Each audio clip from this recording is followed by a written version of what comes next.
বছরের 16 জুলাই এই চট্টগ্রামে শহীদ ওয়াসিম, শহীদ শান্ত, শহীদ ফারুকের রক্তের উপর দিয়ে বাংলাদেশের স্বাধীনতা এসেছে।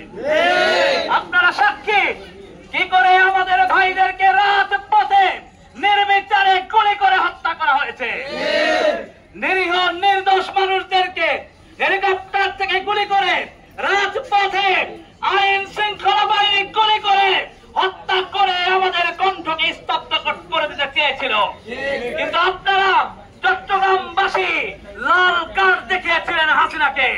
আপনারা বলেছিলেন হাসিনার প্রতিবাদ বাংলাদেশে চলতে পারে না।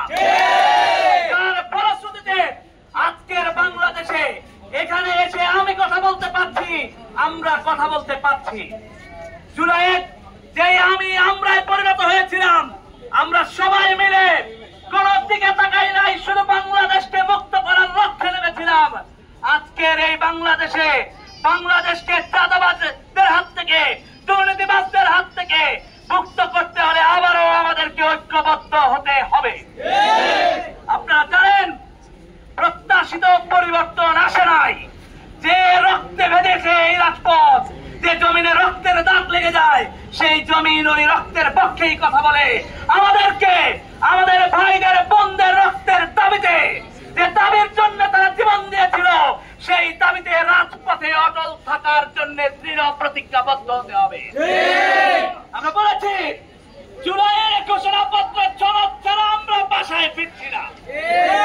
1 আগস্ট আমরা বিক্ষোভ সমাবেশ থেকে ইন্টারিমকে বার্তা দিব, যদি আমার শহীদ আহত ভাইদের ব্যাপারে যথার্থ সিদ্ধান্ত না হয়, যদি আমার যারা শহীদ হয়েছেন রিক্সা চালক, শ্রমিক, মুঠে মজুর, সাধারণ মানুষেরা, তাদের ভাগ্যের পরিবর্তন না হয়, যদি বৈষম্যহীন বাংলাদেশের স্বপ্ন দেখাতে না পারি, তাহলে আপনাদের থাকার কোন বৈধতা নেই। এ বাংলাদেশ সমাজের সকল শ্রেণীর মানুষের হবে। আমাদের ঐক্যবদ্ধ প্রচেষ্টার ফলে এই নতুন বাংলাদেশ আমরা তৈরি করবো ইনশাআল্লাহ। 1 আগস্ট হবে নতুন বাংলাদেশের বার্তা।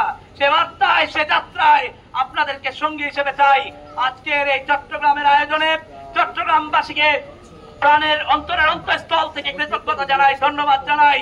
চট্টগ্রামে যারা অক্লান্ত পরিশ্রম করেছেন, আমাদের ফায়ার সাহেব সংগঠক যারা অক্লান্ত পরিশ্রম করেছেন, তাদের প্রত্যেককে কৃতজ্ঞতা জানাই। এখানে আমার ভাইয়েরা আছেন, প্রত্যেকে সারাদিন পরিশ্রম করেছেন শুধু বাংলাদেশ করবেন বলে। আপনারা এখানে এসেছেন বাংলাদেশ করবেন বলে। বাংলাদেশকে করতে হবে, বৈষম্যহীন বাংলাদেশ তৈরি করতে হবে, মানুষে বিভেদ দূর করতে হবে, অর্থনৈতিক বৈষম্য দূর করতে হবে, প্রত্যেকটা মানুষের থাকার খাওয়ার নিরাপত্তা নিশ্চয়তা নিশ্চিত করতে হবে ইনশাআল্লাহ।